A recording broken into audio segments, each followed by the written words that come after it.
प्लासी का युद्ध साल 1757 भारतीय इतिहास का एक बहुत महत्वपूर्ण साल था। यही वह साल था जब भारत में अंग्रेजी शासन की नींव पड़ी।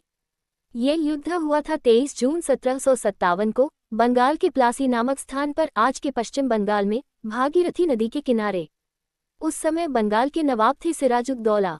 अंग्रेज ईस्ट इंडिया कंपनी व्यापार करने भारत आई थी, लेकिन धीरे धीरे वे अपनी ताकत बढ़ाने लगे। उन्होंने अपने इलाके में बिना नवाब की अनुमति के किलेबंदी शुरू कर दी और कर टैक्स देने से इनकार कर दिया। सिराजुद्दौला को ये सब पसंद नहीं आया।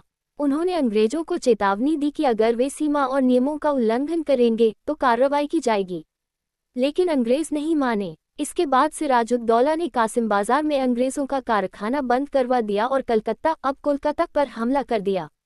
अंग्रेजों ने कुछ समय बाद फिर से कलकत्ता पर कब्जा कर लिया।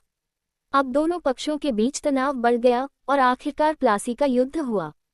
23 जून 1757 को दोनों सेनाएं प्लासी के मैदान में आमने सामने आईं।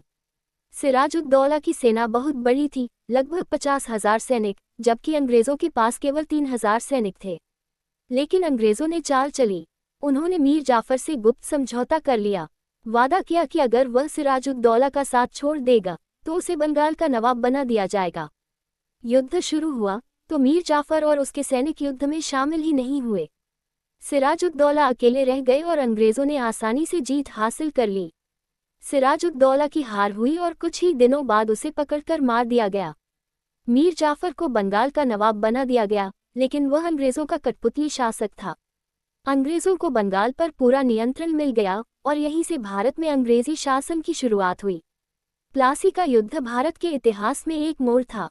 इसने अंग्रेजों को भारत में राजनीतिक ताकत बनने का मौका दिया।